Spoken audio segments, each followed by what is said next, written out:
Voilà, chers frères et sœurs, peut-être pensez-vous que la période d'été est une période tranquille, propice au repos, c'est une très bonne chose, je vous encourage à en profiter. Peut-être même est-ce le temps de vacances.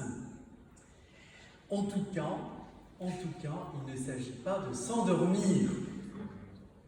Justement, les textes de ce jour viennent, comment dirais-je, nous bousculer, en tout cas nous désinstaller et nous inviter à mieux comprendre notre mission à la suite du Christ.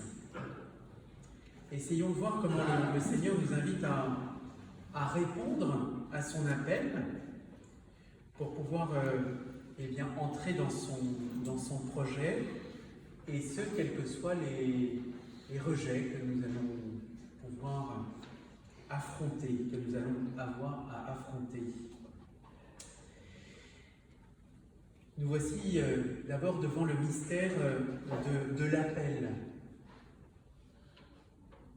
Je le dis, cela concerne chacun et chacune d'entre nous, pas simplement les prêtres ou les religieuses, ou ceux qui reçoivent un appel particulier, mais tous ceux qui sont enfants de Dieu, tous ceux qui, comme le dit saint Paul, sont marqués par l'Esprit Saint, c'est-à-dire les baptisés, confirmés, invités à participer à la construction du royaume.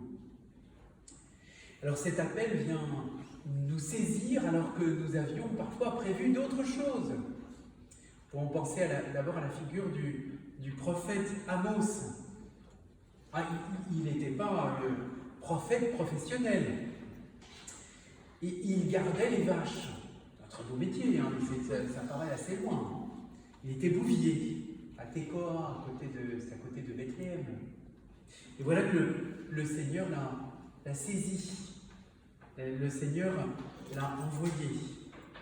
De la même manière, les apôtres, dans l'Évangile que nous lisons et qui donnent des instructions à ceux que le Seigneur a choisis et envoyés, ceux qui ont été choisis, on pourrait dire à vue humaine, très très humaine, que le DRH que Jésus a choisi est un DRH très très moyen. Un bon DRH, un DRH vraiment bon, compétent, n'aurait pas choisi les 12.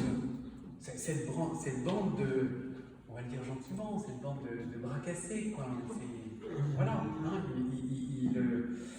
ils ne sont pas fichus de s'entendre, ils passent leur temps à savoir qui est le plus grand, et puis ils vont tous, au moment de la passion, ils vont tous se carapater, et ils ne seront plus là, sauf Saint Jean, qui heureusement quelques femmes.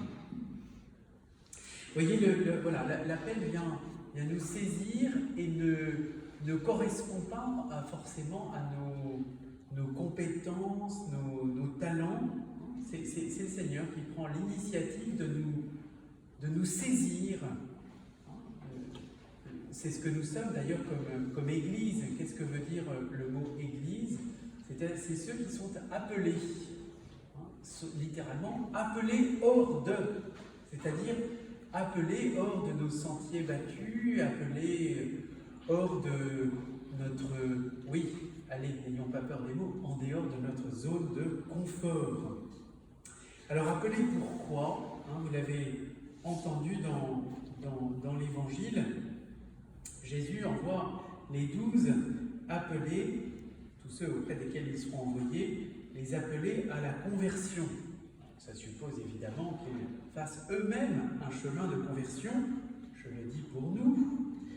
Et cet appel à la conversion, ils ont à le faire, à le dire, à le transmettre à temps et à contre-temps. On peut penser aujourd'hui qu'il n'est pas toujours facile d'annoncer la bonne nouvelle quant à la dignité de la personne humaine, que ce soit la personne en fin de vie, que ce soit la personne de l'enfant à naître, que ce soit la bonne nouvelle que le Seigneur nous révèle et nous rappelle sans cesse quant à l'unité de la famille humaine, nous pousser à accueillir ceux qui frappent à nos portes, hein, même quand ils viennent d'autres continents. On peut penser aussi à la dignité du mariage qui est assez malmenée.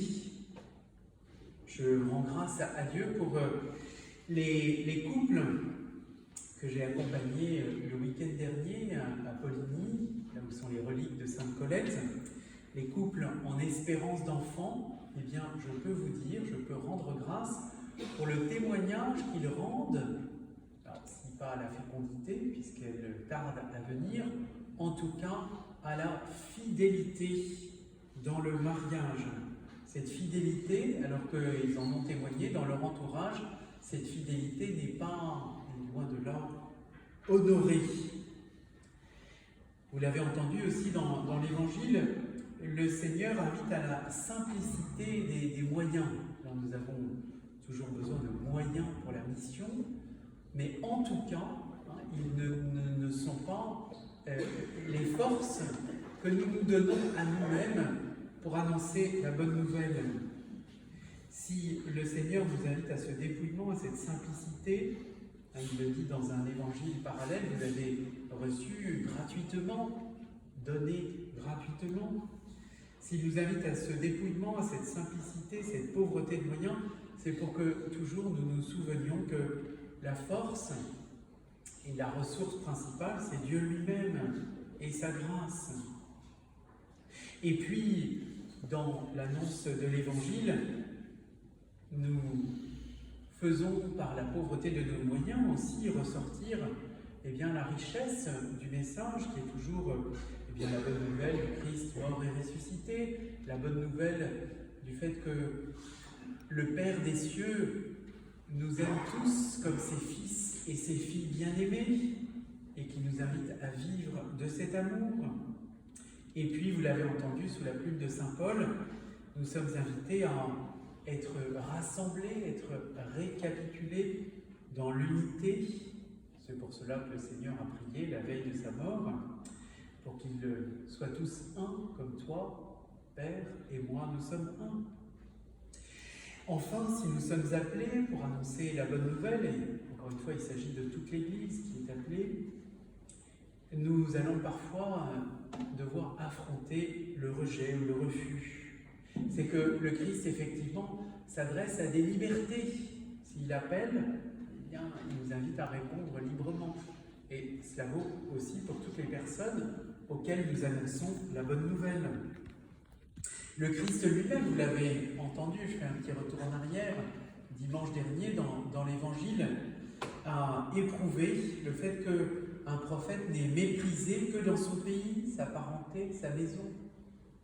Alors si le Christ lui-même, le Maître, la tête du corps que nous formons, a lui-même essuyé, affronté le rejet, eh bien nous aussi, nous savons que nous allons parfois affronter ce refus, ce manque d'accueil, ce refus d'accueillir. Vous voyez, c'est ce que le Seigneur dit à ces missionnaires qui sont envoyés de village en village. Alors traduisez, les villages que nous fréquentons, ce sont à la fois notre famille, notre milieu professionnel, notre paroisse, les cercles auxquels nous appartenons, nos amis.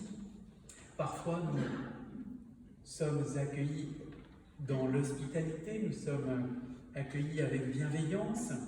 Parfois, nous sommes rejetés. Alors, nous pouvons toujours aussi nous souvenir que dans le dessein de Dieu, eh bien, la miséricorde du Seigneur a le bras long et que le Seigneur, s'il respecte notre liberté, ne se résout jamais à nos refus, nos rejets, nos endurcissements.